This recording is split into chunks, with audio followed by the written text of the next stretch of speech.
Sayyidah Syekhan bin Muhammad bin Taha bin Yahya untuk waktunya dipersilakan. Bismillahirrahmanirrahim. Assalamualaikum warahmatullahi wabarakatuh. Waalaikumsalam warahmatullahi wabarakatuh. Alhamdulillah. Wassalatu wassalamu ala Rasulillah sayyidina Muhammad bin Abdullah wa ala alihi wa sahbihi. Amma ba'd. Habib Ali Afif pernah mengatakan, "Fi jannatin ma syabani min wasfiha illa liqawmil hibbi fiha khayr." Surga, aku tidak rindu kepada surga. Aku tidak kangen kepada surga. Aku tidak rindu kepada surga, kepada kenikmatan-kenikmatannya surga. Akan tetapi aku rindu kepada surga karena apa? Karena cintaku lagi bersemayam di surga, yaitu Nabi Muhammad sallallahu alaihi wasallam. Nah, semoga dengan perkumpulan kita di pagi ini kita mengorbankan waktu, upaya, harta untuk kumpulnya kita di majlis ini diganti oleh Allah dan oleh Nabi Muhammad SAW. Semua orang ingin di dalam hatinya untuk melihat Nabi Muhammad. Semua orang ingin untuk melihat, untuk mencium tangannya. Bahkan mereka bukan hanya di akhirat, tapi mereka ada yang sebagian dari mereka sangat ingin untuk bertemu Nabi Muhammad di dalam dunia. Gimana caranya? Saya kasih tahu caranya ada 5. Kalau diamalkan yang 5 ini pasti mimpi Nabi, pasti ketemu sama Nabi. Apa yang pertama? Yang pertama kasratus sholat. Banyak membaca sholawat. Banyak membaca sholawat. Sholawat apa mimpi yang bagus? Al-Habib Taha mengatakan, Al-Habib Taha Sayyidil Walid mengatakan apa? Semua sholawat itu jelek kecuali satu, sholawat yang dibaca. Salawat yang dibaca dengan rindu dan ikhlas kepada Nabi Muhammad sallallahu alaihi wasallam. Ini yang pertama. Ingat apa? Yang pertama salawat. Kalau pengen ketemu sama Nabi Muhammad di dunia, pengen mimpi sama Nabi Muhammad, pengen berjumpa dengan Nabi, yang pertama kuncinya apa? Perbanyak salawat. Yang kedua, nasrul dakwah. Kita harus menolong dakwahnya Nabi Muhammad sallallahu alaihi wasallam. Menolong dakwah gimana? Saya kan enggak bisa terang. Menolong dakwah bukan hanya dengan ceramah. Menolong dakwahnya Nabi Muhammad bukan hanya dengan berpidato seperti ini, tapi menolong dakwahnya Nabi Muhammad seperti apa? Kita menolong adanya majlis Maulid ini termasuk pertolongan kita untuk Nabi Muhammad sallallahu alaihi wasallam. Yang masang karpet, yang masang bangku, yang nyediain aqua, ini termasuk orang yang menolong dakwah Nabi Muhammad sallallahu alaihi wasallam. Coba gak ada yang masang karpet, gak ada yang ini, gak ada yang ini. Gak ada majlisnya. Gak kira-kira. Makanya Al-Habib Munzir bin Fuad Al-Musawwar ketika beliau mengadakan majlis Rasulullah sallallahu alaihi wasallam di Monas, pertama kali yang datang 100.000 orang. Ketika itu semuanya datang dan semuanya nangis sama dia menangis rindu sama Nabi. Besoknya Habib Munzir mimpi Nabi. Ditanya, Habib Munzir nanya sama Nabi senang? Iya, saya senang. Tapi tahu Munzir, aku lebih senang bukan kepada orang yang nangis. Aku lebih cinta bukan kepada orang yang nangis ketika maulid, tapi cinta kepada orang yang saling tolong-menolong untuk mengadakan acara maulid. Ini khidmat di dalam agama yang dicari oleh Nabi Muhammad SAW. Kalau pengen mimpi Nabi Muhammad, kuncinya apa? Yang pertama, sholawat. Yang kedua, menolong dakwah Nabi. Yang ketiga, nasrul ummah. Kita harus menolong Nabi Muhammad. Satu dengan yang lainnya harus saling membantu. Karena satu mulia aja yang nusuk di kakinya Nabi Muhammad, di umat kakinya Nabi Muhammad, di kaki umat Nabi Muhammad merasakan sakitnya di dalam hati. Dan bagaimana seorang umat Nabi yang diberi bala oleh Allah, Nabi Muhammad pun merasakan sedih. Dan bagaimana senangnya ketika kesedihan itu pergi dari seorang hamba berkat hamba yang lain. Kita menolong seorang hamba yang lain, jangan kita niat untuk menolong dia, tapi kita niat apa? Dia umat Nabi Muhammad, kita menolong dia untuk menyenangkan Nabi Muhammad sallallahu alaihi wasallam. Kunci yang pertama salawat, yang kedua menolong dakwah, yang ketiga menolong umat Nabi. Yang keempat, ingat baik-baik. Yang keempat apa kalau baik ketemu Nabi? Ini harus sunnah. Ini sudah mulai jalan. Menghidupkan sunnah Nabi. Menghidupkan sunnah Nabi. Sunnah Nabi banyak. Iya banyak. Jangan yang berat-berat. Jangan kita sorot malam baca Nabi Muhammad SAW pernah dibuntuti ketika salat malam sama Utsmah bin Al-Yaman. Ini diceritakan di Riyadhus Shalihin. Ketika itu Nabi Muhammad salat malam baca Al-Baqarah, Al-Imran, An-Nisa 5 juz lebih, 5 juz 5 halaman. Dan beliau panjang bacanya dengan tartil. Dan rukuknya pun sama dengan berdiri, sujudnya sama dengan berdiri. Lama seperti itu. Kita kuat untuk meniru sunnah ini? Tidak kuat. Jangan yang kuat yang untuk sholat di situ.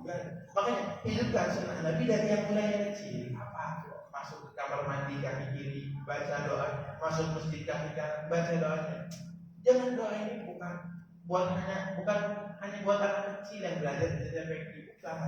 Buat kita semua, buat umat Nabi Muhammad. Nabi Muhammad mengajarkan, bukan cuma untuk anak kecil sekarang belajar di TPQ, untuk umat Nabi Muhammad seluruhnya.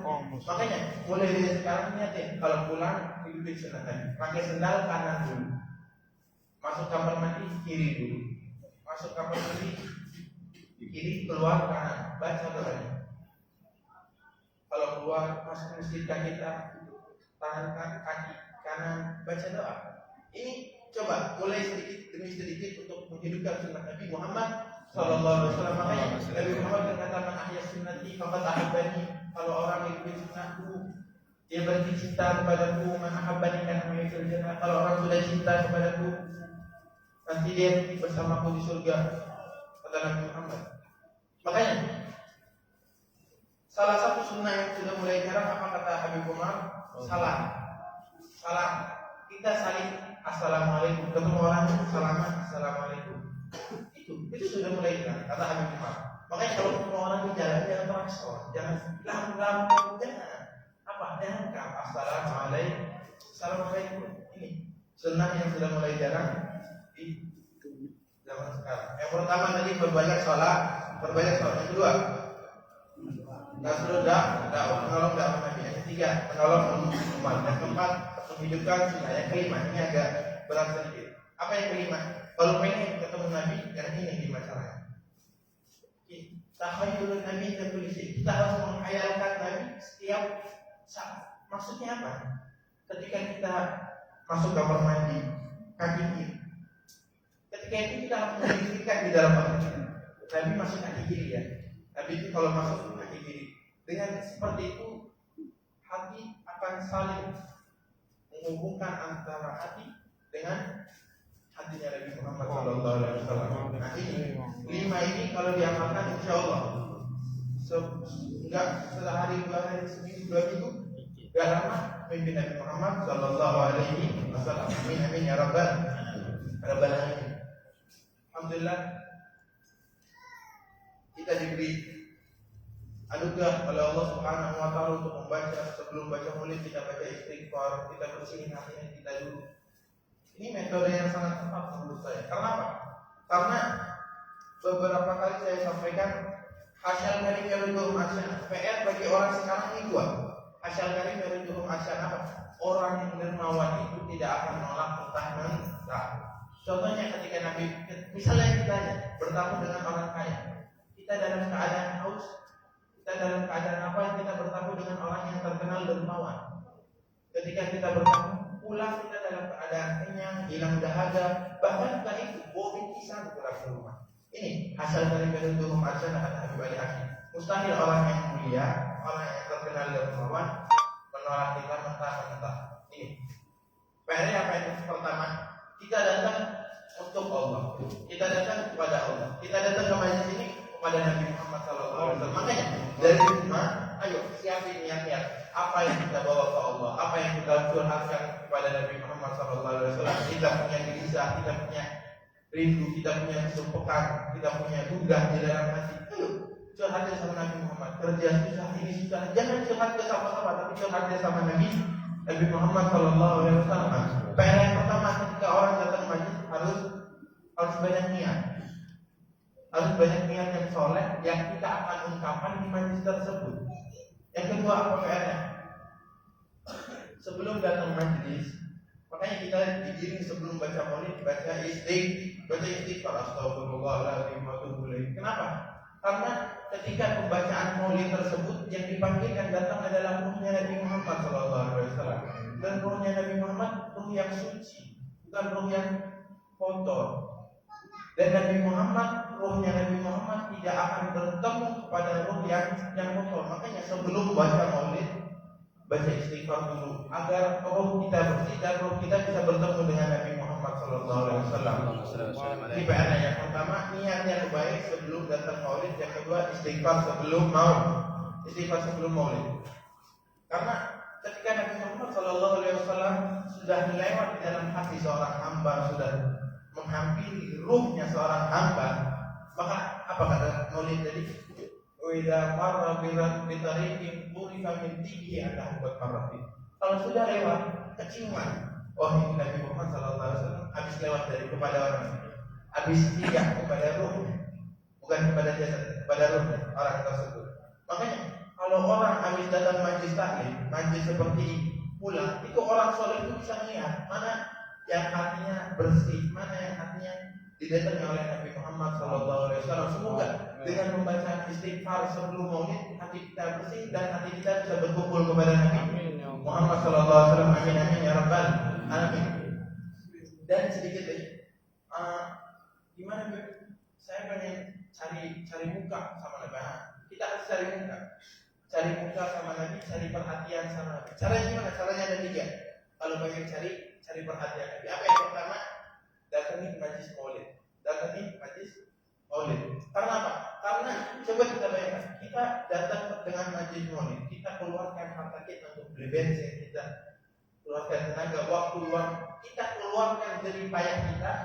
Masa Nabi Muhammad SAW tidak akan membalas?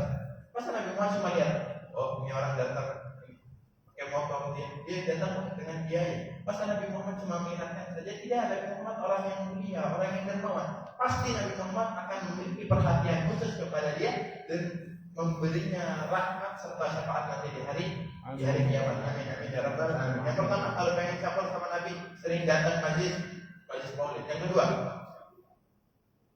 harus punya, kita ini sebenarnya orang miskin, bukan orang kaya. Miskin apa? Miskin hati.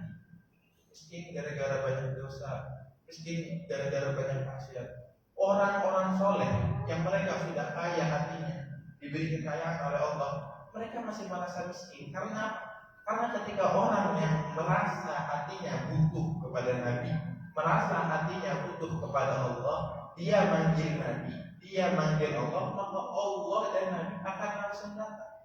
Allah Nabi akan selesai masalahnya. Dia curhat sama Nabi tentang satu masalah, karena dia miskin, dia merasa miskin. Dan miskin hatinya maksudnya, Nabi Muhammad akan datang, akan segera menolongnya. Karena apa? Faidah da'ahul miskinu ajabahu ijabatan mu'ajjalah. Kata di dalam maulid yang tudral, kalau tidak salah.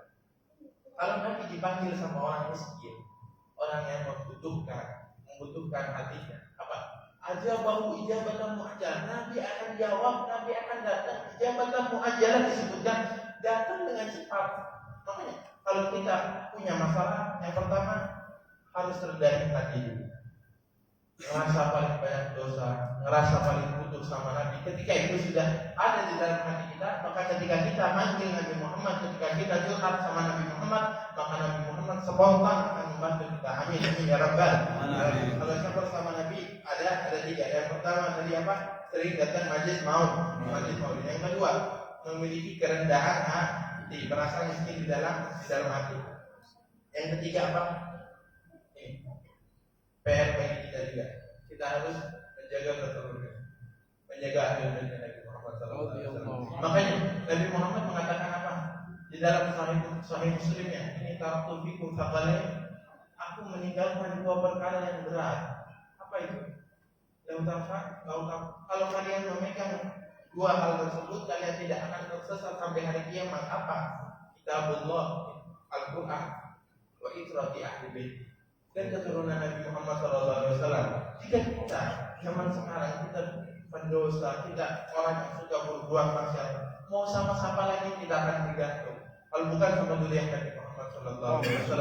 Kalau mereka bisa minta tolong dengan kakeknya, bisa minta tolong dengan kakeknya agar kita semua diberi syafaat oleh kakeknya Nabi Muhammad SAW. Makanya PR kita dia apa tadi?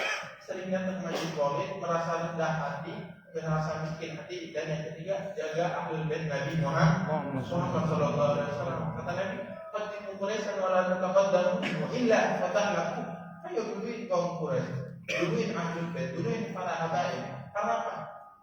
Qaddimu Quraisyan wa la tataqaddamu, jangan kalian saling mendahului, tapi duluilah para habaib. Karena kalau kalian saling mendahului dalam diri kalian sendiri, maka kalian akan celaka, kata Nabi Muhammad Sallallahu Alaihi Wasallam. Ini kalau kita sudah mendapatkan ketika kita cinta berbuat baik kepada ahlul bait Nabi Muhammad Sallallahu Alaihi Wasallam, makanya Rasulullah berkata, "Fatimah bin Al-Bin yabini ma yabiduha wa yafutini ma yafutuha."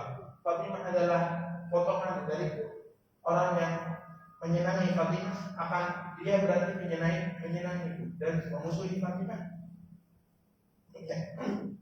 Menyakiti Fatimah berarti dia menyakitiku. Tidak ada satu hal yang lebih disenangi oleh Sayyidah Fatimah daripada membahagiakan ahlul bait Nabi Muhammad SAW. Makanya, ayo mulai saat ini kita bersama-sama hidupkan lagi sunnah Nabi, kita bersama-sama muliakan lagi ahlul bait, tambahkan cinta kita, hadirkan majlis maulid, ramaikan istiqomah karena ini salah satu jalan kita untuk selamat nanti di akhirat. Tidak ada jalan lain untuk kita mempunyai waktu khusus kepada Nabi Muhammad SAW sebulan sekali.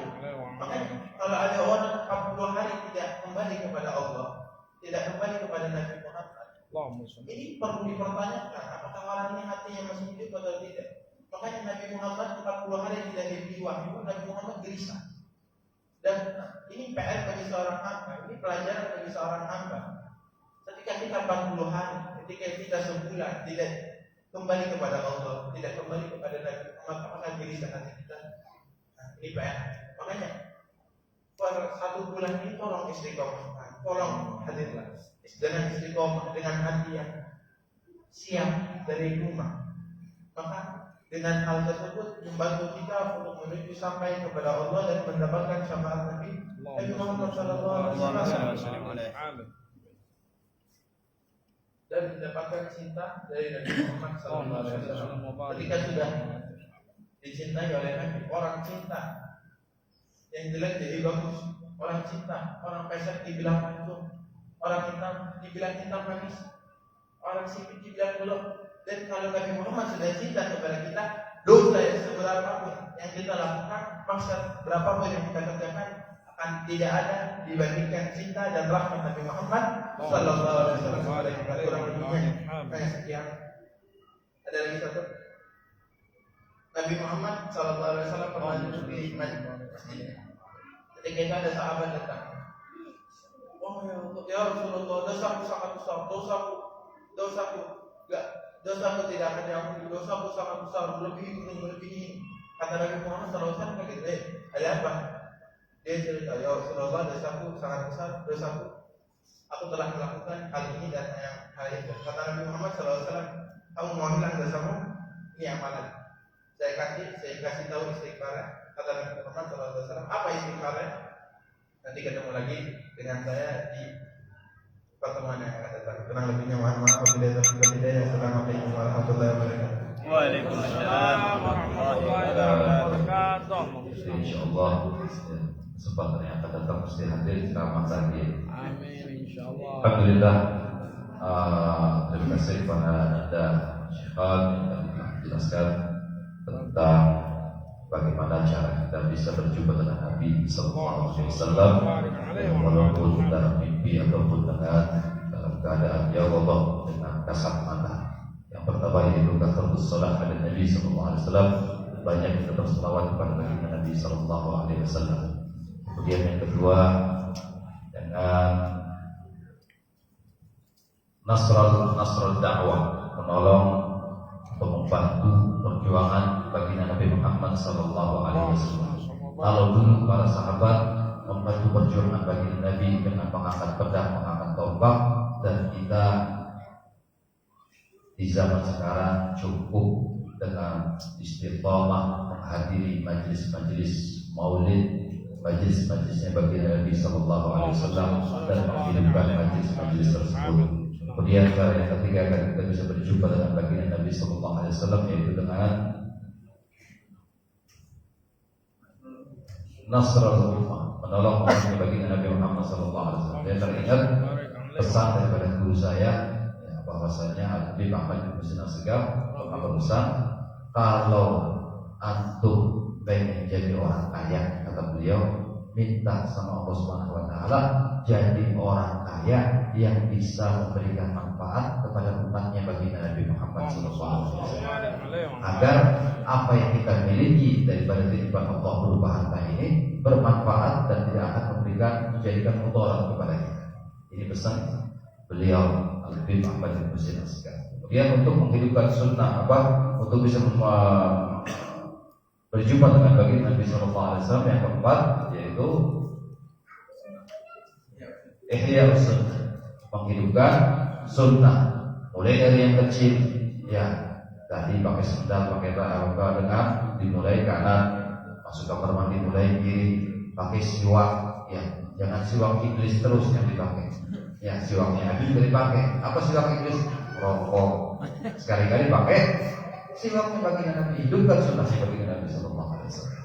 Ya, kemudian yang kelima yaitu dengan menghayalkan baginda Nabi, atau kita sering membayangkan baginda Nabi Muhammad sallallahu alaihi wasallam dalam keseharian kita. Kita tatkala makan kita bayangkan baginda Nabi Muhammad sallallahu seperti yang kita makan, seperti makannya baginda Nabi Muhammad. Kita tidur menghadap ke Ittijah ke kanan, yang menghadap kiblat, mengikuti apa yang dilakukan oleh baginda Nabi Muhammad sallallahu alaihi wasallam.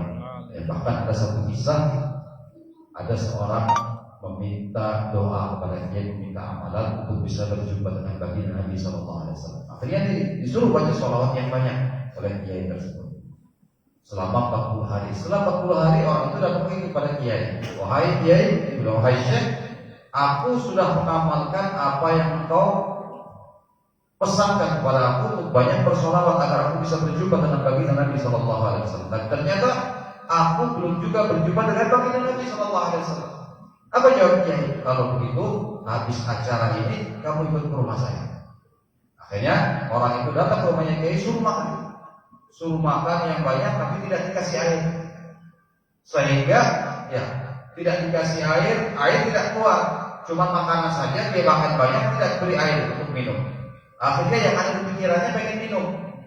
Akhirnya sampai kepikiran pengen minum, dia masuk ke dalam, dia sampai tertidur. Karena kekenyangan, belum minum, tertidur.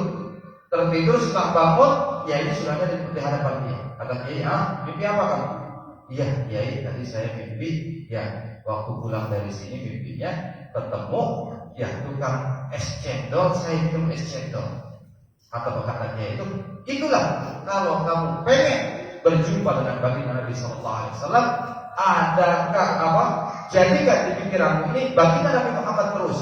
Jadikan di hatimu ini baginda Nabi Muhammad sallallahu alaihi wasallam terus. Keseharian kita selalu membayangkan baginda Nabi Muhammad sallallahu alaihi wasallam. Niscaya kamu akan cepat bisa berjumpa dengan baginda Nabi Muhammad di dalam mimpi ataupun dalam keadaan yang bodoh. Itulah ya 5 cara agar kita bisa berjumpa dengan baginda Nabi sallallahu alaihi wasallam. Dan orang yang bisa berjumpa dengan baginda Nabi Muhammad di dunia walaupun dalam mimpinya, apa kata beliau? Man ra'ani fil manam wa sayarani fil yaqظah. Barang siapa yang pernah bermimpi berjumpa aku di dalam tidurnya, maka dia akan berjumpa aku dalam keadaan jaga. Dan kelak di akhirat, apa kata baginda Nabi sallallahu alaihi wasallam? Wailun liman lam yarani yaumal qiyamah. Termasuk golongan orang-orang yang celaka di akhirat nanti apabila seorang tersebut tidak bisa memandang wajahku kelak di hari kiamat. Na'udzubillah. Mudah-mudahan berkat kita hadir maulid, kita cinta kepada baginda Nabi Muhammad sallallahu alaihi wasallam, kita telah bisa dikumpulkan bersama baginda Nabi Muhammad sallallahu alaihi wasallam, bisa memandang wajahnya baginda Nabi Muhammad, bahkan bukan hanya di akhirat, di dunia pun kita mohon kepada Allah agar memberikan anugerah untuk bisa memandang wajahnya baginda Nabi Muhammad walaupun dalam mimpi kita. Amin ya rabbal alamin. Kurang lebihnya saya mohon maaf. Allahumma billahi min thariq. Insyaallah bertemu, kita akan berjumpa kembali di kesempatan yang akan datang di bulan yang akan datang tanggal 27 November ya, jam 9 seperti biasanya. Wallahu a'lam. Wassalamualaikum warahmatullahi wabarakatuh. Waalaikumsalam warahmatullahi wabarakatuh. Wa maghfiratu wa ridwan.